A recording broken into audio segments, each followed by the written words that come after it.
Bismillahirrahmanirrahim. So next lecture we from the previous class we start scrotum. Scrotum है क्या चीज़? It is the outpouching which is present in the lower anterior abdominal wall which contain epididymis and testes. Epididymis में हमने ये बात की है कि it is the structure lies posterior to the testis which is around 6 meter in length which is 20 feet. और the main function of epididymis help in the maturation of sperm. अब हम नेक्स्ट पढ़ते हैं टेस्टिस के what is their clinical significance और उस पर pathological questions कैसे आ सकते हैं। Heading is testis. तो देखें टेस्टिस के बारे में, these are ovoid shape organ responsible या ovoid, these are paired means to a number ovoid shape organ, oval shape organ या oval shape structure present in the scrotum, present in the scrotum, responsible for the production of sperm and testosterone hormone. Testosterone hormone is a male hormone which is come from testes. ठीक है, so this is the male character that inside the male there is a testis and testis is able to producing a hormone known as testosterone. Testis जनाब याद रखें MCQs आता है कि testis are normally form inside the foetus.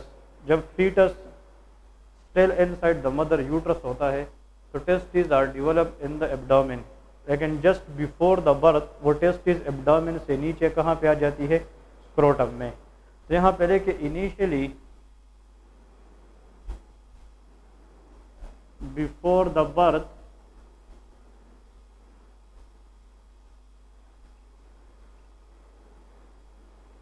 testes are in the abdomen which later descend into scrotum. कहते हैं कि testis की जो इनिशियल डेवलपमेंट है वो कहाँ पे होती है, शाबाश, एब्डोमेन में। लेकिन ये कि जब बच्चा पैदा होने वाला होता है उससे कुछ हफ्ते पहले वो टेस्टिस एब्डोमेन से कहाँ पे जाएगी, स्क्रोटम में जाएगी। क्लियर है। नाउ क्वेश्चन ये है कि why testis descend from abdomen toward the scrotum. याद रखें टेस्टिस का जो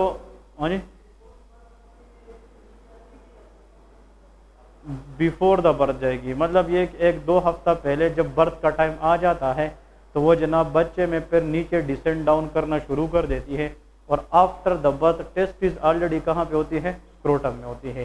लेकिन टेस्टिस की जो डेवलपमेंट है, जो पूरी जेनेसिस है वो किसके अंदर होती है, एब्डोमेन के अंदर होती है।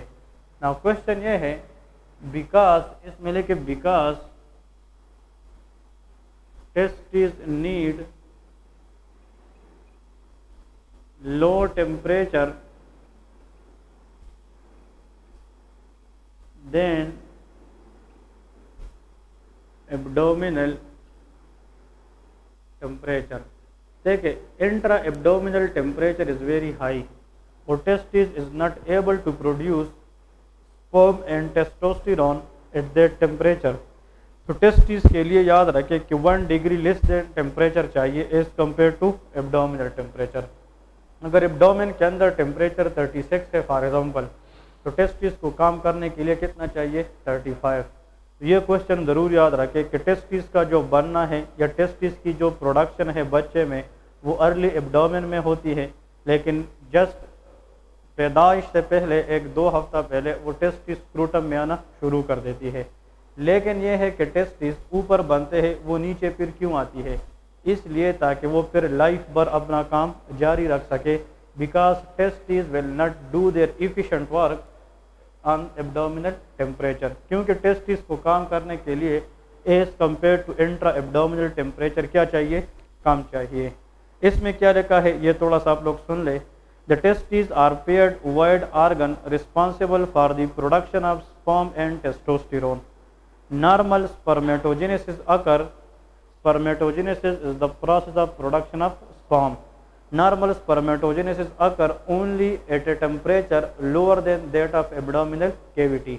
Hence, therefore, the testis has to be descend from abdomen toward the scrotum. Clear है? ये क्वेश्चन याद रखें।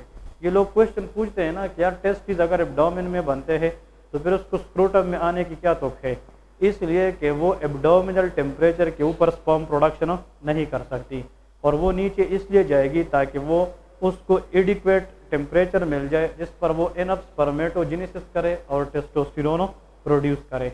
यहाँ पे एक एमसीक्यूज देखे। एमसीक्यूज क्वेश्चन ये है कि टेस्टिस का जो आउटर फाइब्रस कैप्सूल है, the outer fibrous capsule, the outer fibrous capsule of testis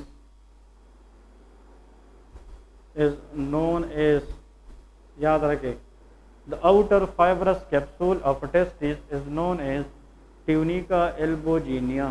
इसको क्या कहते हैं, albuginea। So tunica albuginea is nothing but it is the capsule around the testis। इस टेस्टिस के इर्द गिर्द जनाब क्या होता है, एक टेस्टिस के इर्द गिर्द एक कैप्सूल होता है जिसका नाम क्या है, ट्यूनिका एल्बुजिनिया। ठीक है, ओके। अब ये है कि जनाब फॉर एग्जांपल एक और एमसीक्यूज है फीटस के अंदर, इधर देखें, फीटस के अंदर फॉर एग्जांपल अगर ये फीटस के अंदर for example if this is a scrotum, scrotum is a pouch which contain testis, और ये जनाब क्या है फॉर एग्जांपल स्क्रोटम के अंदर अब क्या चीज़ें डेवलप होती जा रही है, टेस्टिस। ये एमसीक्यूज है। कहते हैं कि फीटस में, बच्चे में टेस्टिस और इस डेवलपिंग स्क्रोटम के दरमियान एक कनेक्शन होता है जो बाद में ख़त्म हो जाता है। तो आप लोग याद रखें, in early stages in the foetus there is a connection between developing scrotum and the foetal testis, that connection is called, देखिए इसका एक नाम है, इसको हम कहते हैं ग्यूबरनेकुलम। इसको ग्यूबरनेकुलम कनेक्शन या ग्यूबरनेकुलम टेस्टिस कहते हैं।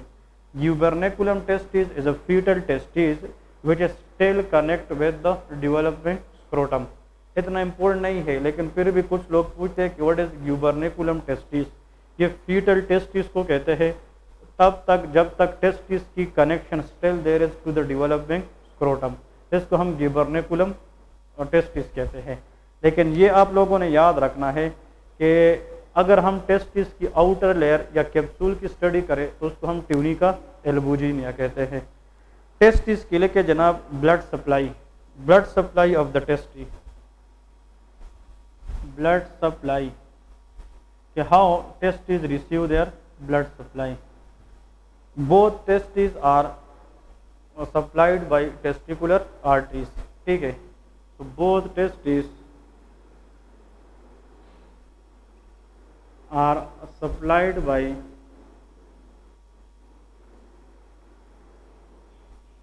testicular artery on one side या both side, testicular arteries on both side which are direct branches of abdominal aorta. Abdomen के अंदर जो मेन एयोटा है इससे डायरेक्ट कुछ ब्रांचेस निकलती है, उनमें से एक क्या है, टेस्टिकुलर आर्टरी भी है। तो हम ये सोचते हैं कि टेस्टिस को ब्लड देने वाली आर्टरी क्या है, टेस्टिकुलर आर्टरी है, लेकिन ये टेस्टिकुलर आर्टरी आई कहाँ से है, आंसर इज एब्डोमिनल एयोटा। ये एब्डोमिनल एयोटा से आई है। अब ये एमसीक्यूज है, देखिए अगर फॉर एग्जांपल ये मेन एयोटा है, that is called abdominal aorta. The main major aorta in the abdomen is called abdominal aorta. Okay, इस एब्डोमिनल एयोर्टा के मुख्तलिफ लेवल से मुख्तलिफ आर्टरीज निकलती है। उनमें से जनाब एक आर्टरी है testicular artery, this is called testicular artery. इस साइड से भी निकलेगी और इस साइड से भी निकलेगी, because testis is present on the both side. अब ये क्वेश्चन याद रखें, हमारे बैक पे कुछ वर्टेब्रास पाई जाती है। यहाँ पे जो सबसे ऊपर वर्टेब्रास है दे आर सर्वाइकल वर्टेब्रास, फिर क्या है थोरेसिक वर्टेब्रास जो T1 से लेके T12 तक है, और फिर क्या है लंबर वर्टेब्रा। कहते हैं कि अगर जिस एरिया ऑफ द एब्डोमेन से क्या निकलती है टेस्टिकुलर आर्टरी, अगर इसकी हम कंपैरिजन पीछे वर्टेब्रा से करें तो वो किस वर्टेब्रा के सामने आएगी, आंसर इज L1। तो याद रखें कुछ बुक वाले पहले L2 कहते थे, लेकिन इस बुक के अंदर रिसेंटली डेटा कहता है कि testicular artery arises from abdominal aorta at the level of L1। L1 का मतलब ये है, अगर हम यहाँ पे लंबर वर्टेब्रा जो L1 से लेके कहाँ तक है L5 तक है, इसका मतलब अगर हम L1 पे पॉइंट करें और हम अंदर जाए और हम एब्डोमेन के उस साइड पे जाए L1 के सामने, तो वहाँ से एब्डोमिनल एयोर्टा से क्या निकलेगी टेस्टिकुलर आर्टरी। पहले तो ये 3 पॉइंट्स अभी तक याद रखें। Testis are receiving their blood through which artery, testicular arteries. Those arteries are the direct branches of abdominal aorta. Testicular artery arises from abdominal aorta at the level of L1। ये MCQs है। यहाँ पे आप लोग next MCQs भी जनाब, testicular arteries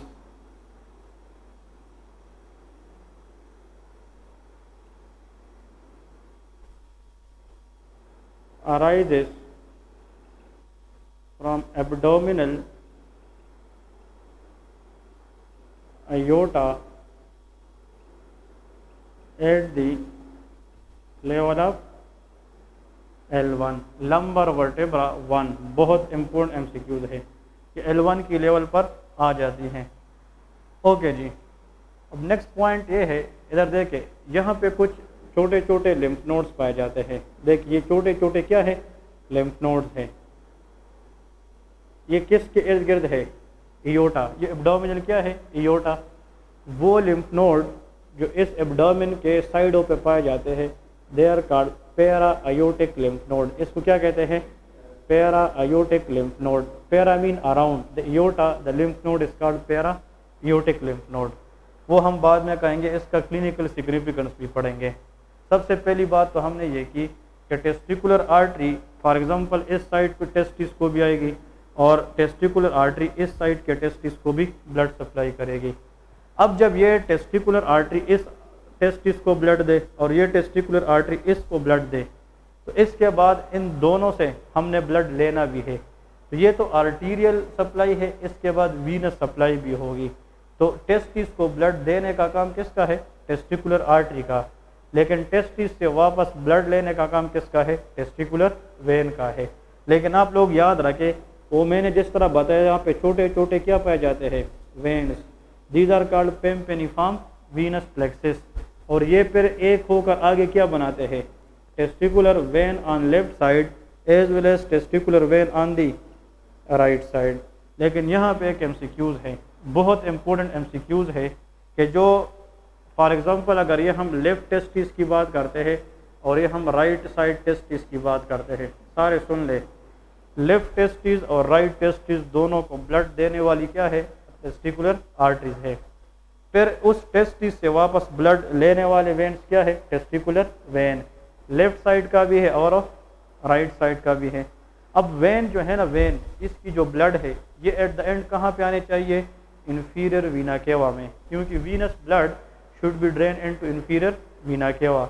abdominal aorta के अंदर आर्टीरियल ब्लड होता है, लेकिन इन्फीरियर वीना केवा के अंदर वीनस ब्लड होता है। सिर्फ डिफरेंस ये है, इधर देखें कि जो राइट टेस्टिकुलर वेन है कौन से साइड की राइट साइड की, ये डायरेक्टली ड्रेन करता है इन्फीरियर वीना केवा में, और जो लेफ्ट टेस्टिकुलर वेन है ये सबसे पहले जाता है लेफ्ट रीनल वेन में। कहाँ पे जाता है लेफ्ट रीनल वेन में, और रीनल वेन फिर जाकर वो ड्रेन क्या कर देता है किसको इन्फीरियर वीना केवा में।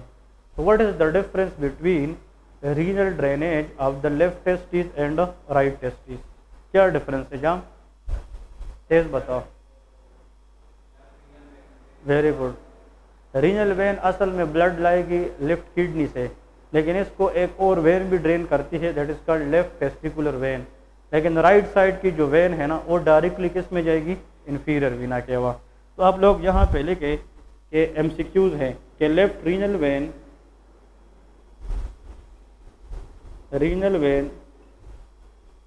Drain into left testicular vein drain into left renal vein which further this will drain into inferior vena cava। Question समझ आ रही कि नहीं। लेकिन जो राइट टेस्टिकुलर वेन है, राइट टेस्टिकुलर वेन, ये डायरेक्टली ड्रेन करेगी कहाँ पे, इन्फीरियर वीना केवा में। इसका मतलब ये है कि वीनस ब्लड हमने किसी भी हाल में at the end inferior Veena केवा को ही देना है, लेकिन दोनों का देने का जो तरीका है वो क्या है, वो डिफरेंट है।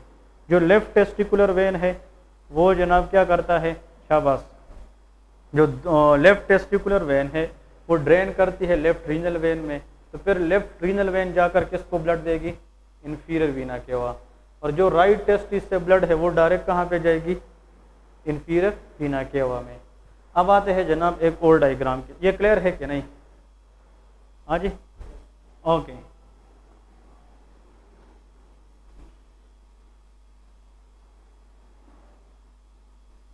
अब देखें, हाँ समझने की कोशिश करें। For example this big is inferior vena केवा, हमने ब्लड पहुंचाना किसको है, इन्फीरियर वीना केवा को। अब यहाँ पे for example this is left side testis और ये क्या है, राइट साइड टेस्टिस। अब देखें, हाँ बहुत कॉमन है। यहाँ पे जनाब लेफ्ट किडनी है कि नहीं, that is called left kidney. इस साइड पे क्या है, राइट किडनी है। किडनी से ब्लड वापस लाने वाले when is called renal vein. तो रीनल वेन डायरेक्टली कहाँ पे जाते हैं, इन्फीरियर वीना केवा, राइट साइड से भी और लेफ्ट साइड से भी। लेकिन किडनी दो है तो एक को हम लेफ्ट रीनल वेन कहेंगे और एक को राइट रीनल वेन कहेंगे। क्लियर है, L2 क्लियर है, आते भी हैं, ठीक है ना। अब इधर देखिए, समझने की कोशिश करें। लेफ्ट टेस्टी साइड है, ये राइट टेस्टी है। यहाँ से जो वेन जाएगा ना, वेन इधर देखिए, that is called left testicular. यार लेफ्ट साइड से जा रहा है ना, तो लेफ्ट है, कहाँ से जा रही है, टेस्टी से, तो टेस्टिकुलर, और ब्लड वापस ले जा रहा है, दैट इज अ वेन। तो लेफ्ट टेस्टिकुलर वेन जो है ना, ये ब्लड किसको देगा, पहले लेफ्ट रीनल वेन को, क्योंकि लेफ्ट साइड का है ना, इसलिए left testicular vein first will drain into left renal vein, और लेफ्ट रीनल वेन से ब्लड कहाँ पे जाएगी, इन्फीरियर वीना केवा। अब ये राइट टेस्टिकुलर वेन क्या करता है, ये डायरेक्ट ब्लड किसको देता है, इन्फीरियर वीना केवा को देता है। तो that is right testicular when, इस तरह है। अब देखिए बहुत आसान है, इसका क्वेश्चन ये है, और ये वेन जो है ना, ये वेन लेफ्ट रीनल वेन, ये किससे बना है, पेम्पेनिफॉर्म प्लेक्सस। जो छोटे छोटे वेन्स होते हैं टेस्टिस में, उसको हम कहते हैं पेम्पेनिफॉर्म वीनस प्लेक्सस। कुछ देर पहले बताया था ना, ये लेफ्ट साइड में भी होते हैं और ये राइट साइड में भी होते हैं। अब इधर देखें, हाँ नाउ क्वेश्चन ये है कि जिस आर्टरी की डायमीटर ज़्यादा हो ना, या जिस वेन की डायमीटर ज़्यादा हो, उसमें प्रेशर कम होता है। अगर आप पाइप को बड़ा करें ना, उसमें प्रेशर क्या होगा, कम। लेकिन अगर हम पाइप को नैरो करें तो उसमें ब्लड जो पानी की प्रेशर है वो क्या होता है, ज़्यादा। तो मुझे ये बताए, इन्फीरियर वीना केवा डायमीटर में ज़्यादा है कि लेफ्ट रीनल वेन ज़्यादा है, इन्फीरियर वीना केवा। तो इस लेफ्ट साइड वेन को ब्लड देना आसान है या इस राइट साइड को? Right side, very good. इसका मतलब ये है because of more diameter of inferior vena cava there will be less pressure, so right testicular vein easily drain blood into inferior vena cava. लेकिन लेफ्ट साइड का जो testicular vein है वो high pressure के खिलाफ ब्लड देता है, left renal vein. फिर ये लेफ्ट रीनल वेन किस में जाएगा? Inferior vena cava. तो इसका मतलब ये है कि किस साइड टेस्टिकुलर वेन को इंफीरियर वीना केवा तक ब्लड पहुंचाना मुश्किल है, राइट साइड का कि लेफ्ट साइड का? लेफ्ट साइड का। तो इसलिए किस साइड के अंदर वीनस ऑब्स्ट्रक्शन या वीनस रिटेंशन के चांसेस होंगे? लेफ्ट साइड के। और इस लेफ्ट साइड के अंदर अगर ये वीनस ब्लड रिटेन हो जाए, आगे ना चला जाए, ऑब्स्ट्रक्ट हो जाए, तो फिर बैक प्रेशर किस पे जाएगा? पेम्पेनिफॉर्म वीनस प्लेक्सिस पे। और इस पेम्पेनिफॉर्म वीनस प्लेक्सिस की क्या हो जाएगी? Dilation. Dilatation of pampiniform venous plexus in the testis due to retention of venous blood, the condition is known as varicocele. इसको हम क्या कहते हैं? वेरिकोसील। ये MCQ आता है कि what is meant by varicocele? Varicocele is the retention of which blood? Venous blood के आर्टीरियल? वीनस ब्लड ड्यू, लेके इसका definition, dilation of pampiniform venous plexus due to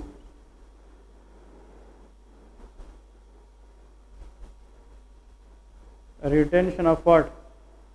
Venous blood.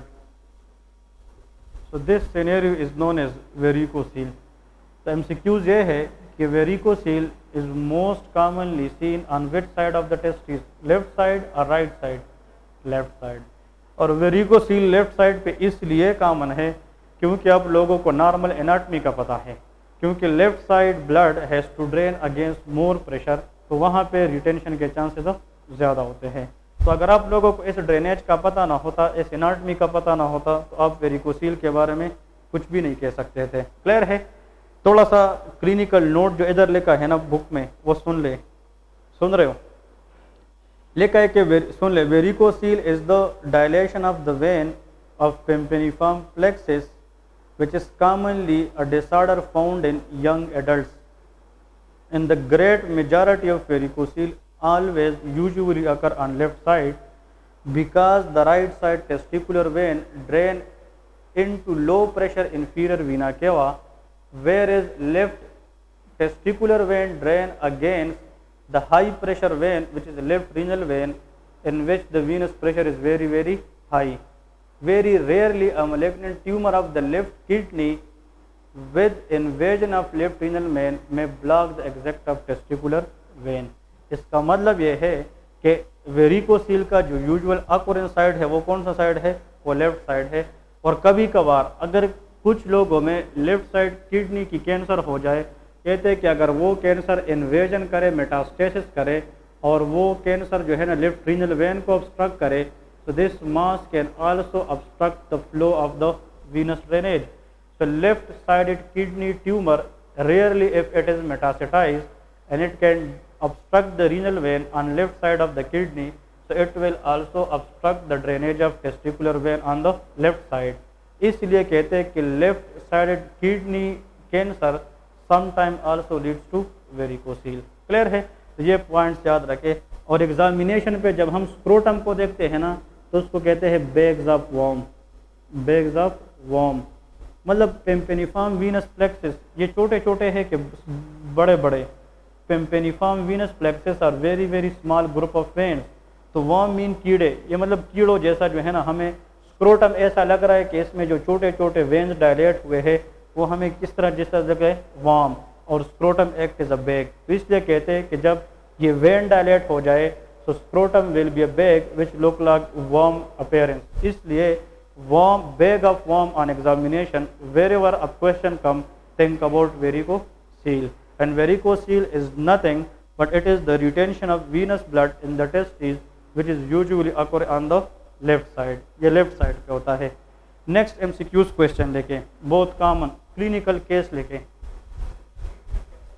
Ji, okay इसका treatment जो है ना ये है, number 1 we have to go to ruled out the exact cause, इसका काज क्या है, फिर इसके हम जो है ना इससे हम ड्रेनेज कर देते हैं, जो एक्सेस रिटेंशन है वो हम ड्रेन करते हैं लेकिन काज को रूल आउट करते हैं कि काज क्या है, और सर्जिकल रिपेयर फिर करते हैं, उस एनास्टोमोसिस करते हैं, लेकिन वो हम सर्जरी में पढ़ेंगे। ठीक है, यहाँ पे आप लोग लिखें a patient clinical case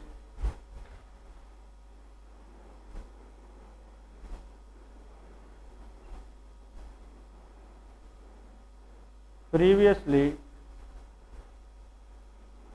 diagnosed for malignant testicular cancer which is already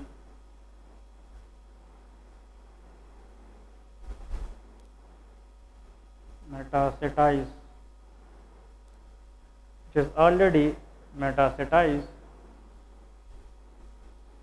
which of the following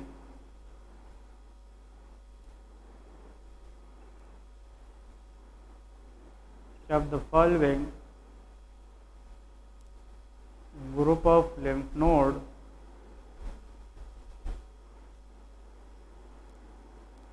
will be involved। याद रखें कोई भी कैंसर अगर फॉर एग्जांपल टेस्टिकुलर कैंसर है, मैलिग्नेंट कैंसर है, ट्यूमर है, और वो जनाब क्या है, ट्यूमर के अंदर जो टेस्टिस है they become hard and it is non tender, क्योंकि जब इनिशियल टेस्टिस की इन्फ्लेमेशन होती है, inflammation of the testis is called orchitis, उसका कहते हैं आर्काइटस। उस कंडीशन के अंदर इन्फेक्शन की वजह से on examination the testis become more and more tender, वो पेनफुल होती है, लेकिन कैंसर के अंदर testis are non tender and non painful. ठीक है, कहते हैं कि अगर फॉर एग्जांपल टेस्टिस से कैंसर निकले तो वो जाकर किस ग्रुप ऑफ लिम्फ नोड को क्या करेगा, इन्वॉल्व करेगा, बहुत इंपॉर्टेंट है।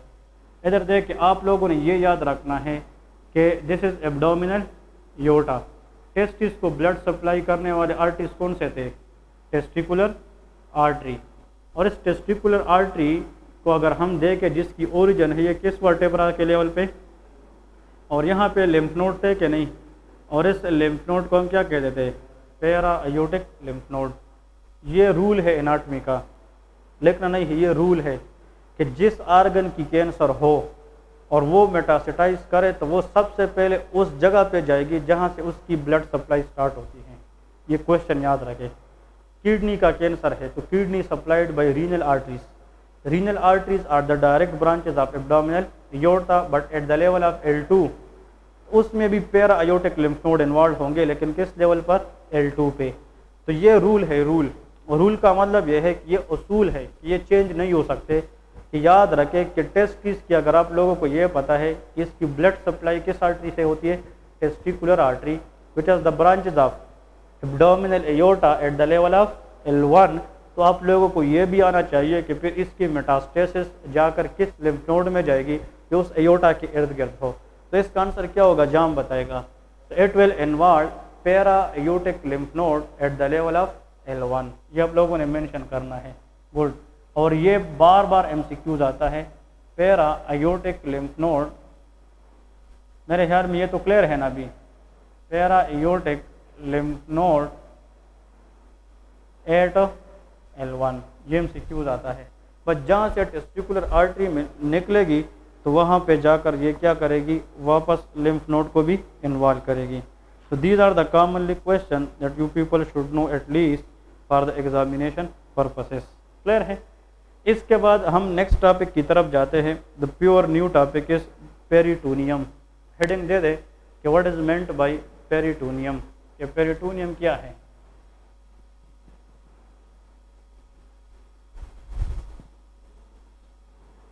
देख लिया ये हेडिंग दे दे शाबाश। इसमें 2 MCQs क्वेश्चन है सिर्फ। Peritoneum, what is peritoneum? It is a serous membrane which is made up of fats which line abdominal organs. ठीक है, a serous membrane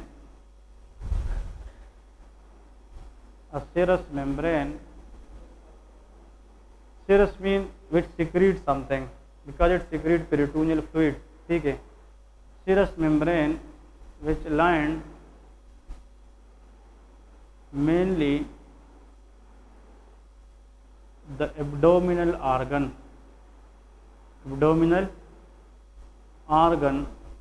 and mainly made up of fats that is known as peritoneum. इसलिए तो abdominal cavity को हम क्या कहते हैं, peritoneal cavity भी कहते हैं, क्योंकि एब्डोमेन के अंदर जो मेन ऑर्गन है ये मेजॉरिटी किसने कवर किए हैं, पेरिटोनियम ने। और ये पेरिटोनियम खुद क्या चीज़ है, it is made up of fats, ये फैट से बना होता है। बहुत आसान है, देखें फॉर एग्जांपल अगर हम एक कैविटी को ड्रा करें, for example this is abdominal cavity, इधर देखें एब्डोमिनल कैविटी के अंदर फॉर एग्जांपल स्टमक है कि नहीं, इसमें इंटेस्टाइन भी है, स्मॉल इंटेस्टाइन है, लार्ज इंटेस्टाइन है, यहाँ पे क्या है, लीवर है, ब्लैडर है, किडनीज है, स्प्लीन है, इस तरह फॉर एग्जांपल पेंक्रियाज है, फॉर एग्जांपल पेंक्रियाज है, इस तरह। ठीक है, सारे एब्डोमिनल क्या है, ऑर्गन है। These are called visceral organ. The organ which is present within the abdomen are visceral organ, internal organ. लेकिन ये क्या है, ये these are called abdominal walls. ये क्या है, abdominal walls है जो abdominal muscle से बने हैं। अब मुझे ये बताए पेरिटोनियम के दो लेयर है, कितने लेयर है, दो। इधर देख कॉन्सेप्ट को समझने की कोशिश करें। ये भी एक फैट से बना हुआ लेयर है जो ऑर्गन को कुछ नहीं कहते but it surround the abdominal walls. याद रखें, मतलब ये जितना मैं अभी बना रहा हूँ ना, ये जितना बना रहा हूँ ये वो पेरिटोनियल फोल्ड है जो किसके इर्द गिर्द है, एब्डोमिनल वॉल्स के इर्द गिर्द है। लेकिन ये वो फोल्ड बना रहा हूँ, ये वो फोल्ड बना रहा हूँ जो पेरिटोनियल आर्गन के इर्द गिर्द है, which it here are attach to peritoneal organ. इसका मतलब यह है कि एब्डोमिनल कैविटी के अंदर पेरिटोनियम के दो लेयर्स है, एक एब्डोमिनल वॉल को सराउंड करता है ताकि उसको टाइट रखे, उसको मजबूत रखे, और एक एब्डोमिनल कंटेंट को सराउंड करता है ताकि उसको होल्ड रखे अपनी अपनी जगहों पे। तो the layer of peritoneum which surrounding the abdominal wall they are called parietal peritoneum. इसको क्या कहते हैं, पैराइटल पेरिटोनियम। और वो पेरिटोनियम जो इंटरनल आर्गन को होल्ड करके कवर करे उसको विसरल पेरिटोनियम। तो peritoneum is are of two types, या इसके हमारे पास दो लेयर है, वन इज पैराइटल पेरिटोनियम। दोनों में डिफरेंस समझ आ गई, एक पैराइटल पेरिटोनियम है और एक विसरल पेरिटोनियम है, visceral peritoneum. The layer of peritoneum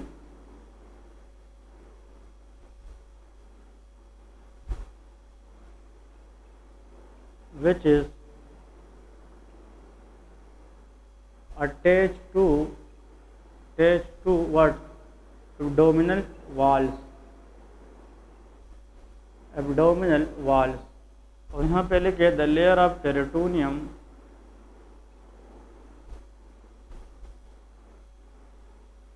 which is attached to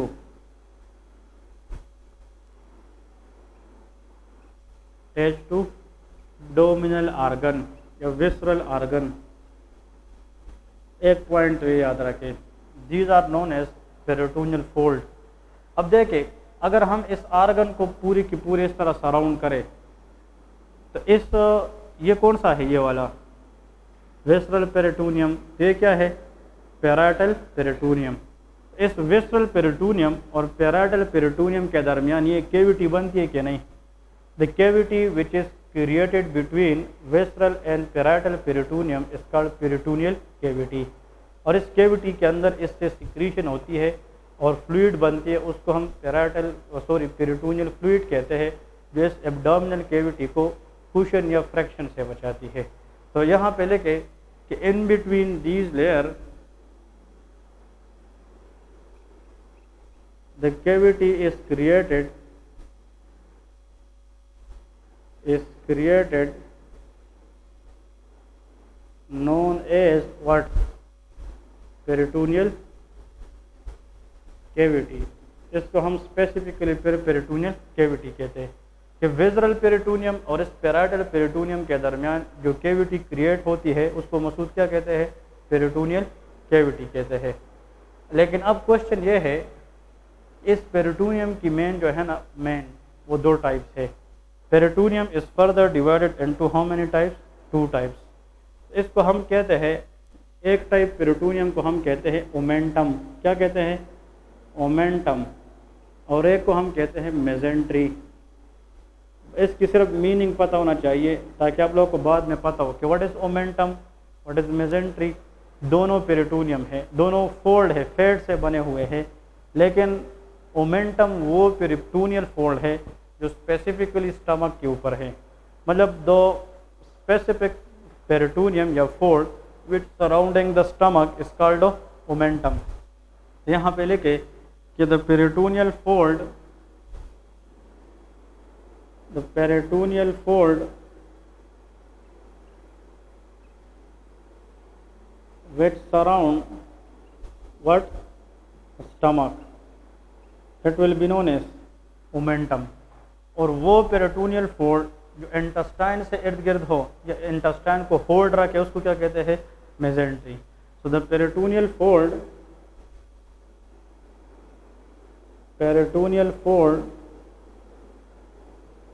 which surround or hold intestine that is known as mesentery। इसका मतलब यह है कि विज़रल पेरिटोनियम ही है, लेकिन वो विज़रल पेरिटोनियम जो स्पेसिफिक किसको सराउंड करे, स्टमक को, उस केस में उसको हम क्या कहते हैं, ओमेंटम कहते हैं। और वो पेरिटोनियम जो इंटेस्टाइन को अपनी जगह पे होल्ड रखे उसको क्या कहते हैं, मेजेंट्री कहते हैं। ठीक है, ओके। वो पेरिटोनियल फोल्ड जो एब्डोमिनल वॉल को सराउंड करे पैराइटल है, जो आर्गन को करे विस्ट्रल है। तो आर्गन तो इस साइड पे है और वॉल बाहर साइड पे है, तो इस पैराइटल और विस्ट्रल पेरिटोनियम के दरमियान, वॉल और आर्गन के दरमियान जो स्पेस है, जो कैविटी है, उसको हम पेरिटोनियल कैविटी कहते हैं। ठीक है, मतलब मेरे एब्डोमिनल वॉल को और आर्गन, अब मेरे स्टमक और इस एब्डोमिनल वॉल के दरमियान जो स्पेस है उसको हम पेरिटोनियल कैविटी कहते हैं।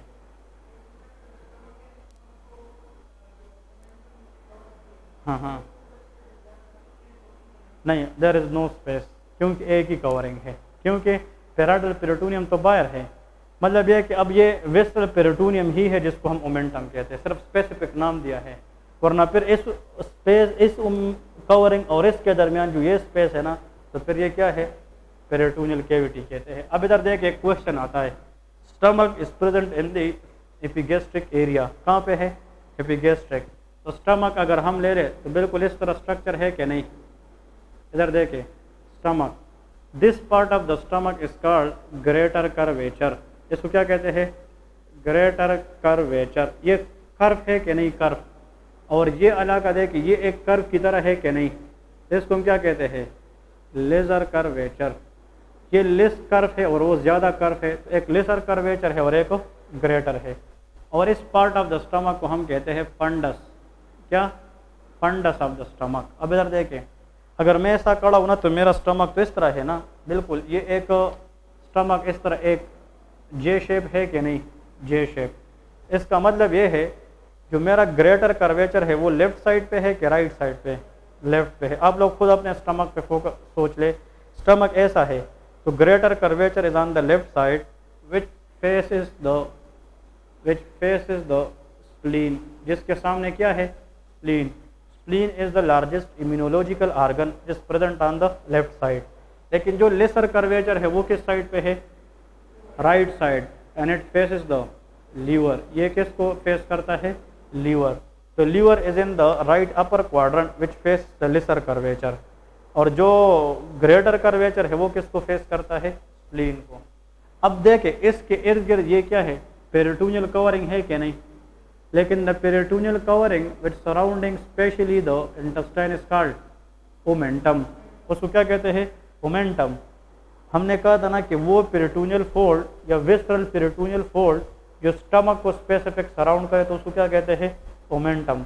लेकिन ये ओमेंटम ग्रेटर कर्वेचर पर अपना है और लेसर कर्वेचर पर अपना है।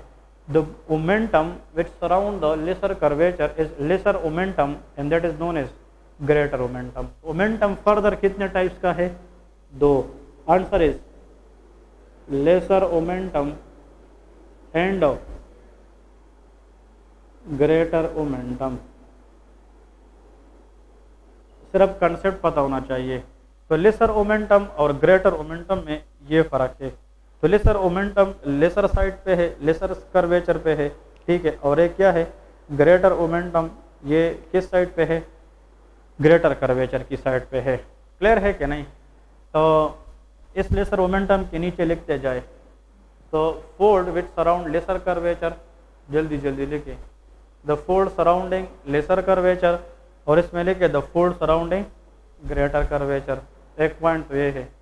दूसरी जो बहुत इंपॉर्टेंट पॉइंट है, ये स्टमक, इधर देखिए यहाँ से ऊपर कौन सा कोलोन आ रहा है? ये डिसेंडिंग कोलोन। तो यहाँ से ये किया जा रहा है ट्रांसवर्स कोलोन, और ये किया जा रहा है डिसेंडिंग। ये कौन सा ओमेंटम है? This greater omentum has a connection to hold transverse colon. तो हम कहते हैं कि greater omentum connect which part of the large intestine? Transverse colon. तो बुक में लिखा है कि greater omentum connect the greater curvature of stomach with transverse colon. ये ट्रांसवर्स कोलोन के साथ है और ये उसको होल्ड रखने की कोशिश करता है। जो लेसर ओमेंटम है, it has a connection toward the liver. तो देखिए तीन चीज़ें याद रखिए। The omentum mainly surround on the greater side is called greater omentum. Lesser curvature side पे lesser omentum. The omentum on left side is greater omentum. The omentum on right side is lesser omentum. The omentum has a connection with liver on right side is lesser omentum. The omentum which connect transverse colon which faces spleen toward, that is known as greater omentum. यहाँ पे एक सिर्फ MCQs आप लोगों को लिखना चाहता हूँ। Which of the following omentum is considered as policeman of the abdomen? ये क्वेश्चन आता है। कहते हैं कि कौन से ओमेंटम को हम एब्डामिन का पुलिसमैन कहते हैं? कि एब्डामिन का पुलिस क्या है बॉडी में? Answer is greater omentum. किस ओमेंटम को पुलिसमैन कहते हैं? Greater omentum. अब हम बात करेंगे कि इसको क्यों ये कहते हैं। लेकिन the policeman of the abdomen that is considered as a greater omentum. Clear है? नाउ क्वेश्चन ये है कि इस ओमेंटम को हम पुलिसमैन क्यों कहते हैं? एनीवन? शाबाश। एक तो ये ज़्यादा है, ये फोल्ड है ज़्यादा। तो अगर यहाँ पे इन्फेक्शन हो जाए ना ऊपर पार्ट में बैक्टीरिया, और अगर वो नीचे एब्डोमेन में जाकर स्प्रेड करने की कोशिश करता है, so this omentum provide the barrier. ये रुकावट है, ये इन्फेक्शन को एक जगह तक लिमिट रखने की सलाहियत रखता है। ये इन्फेक्शन ज़्यादा स्प्रेड करेगा या लिमिटाइज करेगा? लिमिटाइज। और पुलिस का काम यह है कि क्राइम को लिमिट रखना, नंबर 1।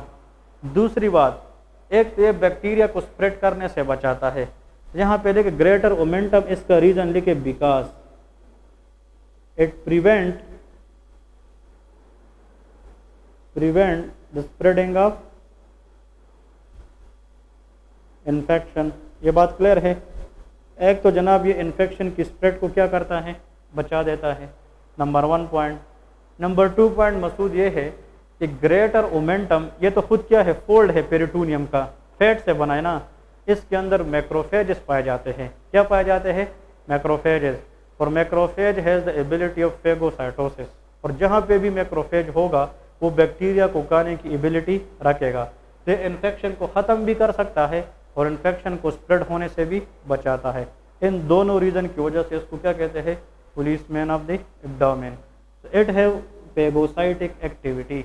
हम कह सकते हैं कि it have the ability of phagocytosis. It have ability of phagocytosis due to presence of what? Macrophages. ये दो बातें याद रहेगी कि नहीं? कि ग्रेटर ओमेंटम का ये काम है कि वो इन्फेक्शन को स्प्रेड होने से बचाता है, ताकि इन्फेक्शन अपनी जगह पे रहे और वो स्प्रेड होने से बच जाए।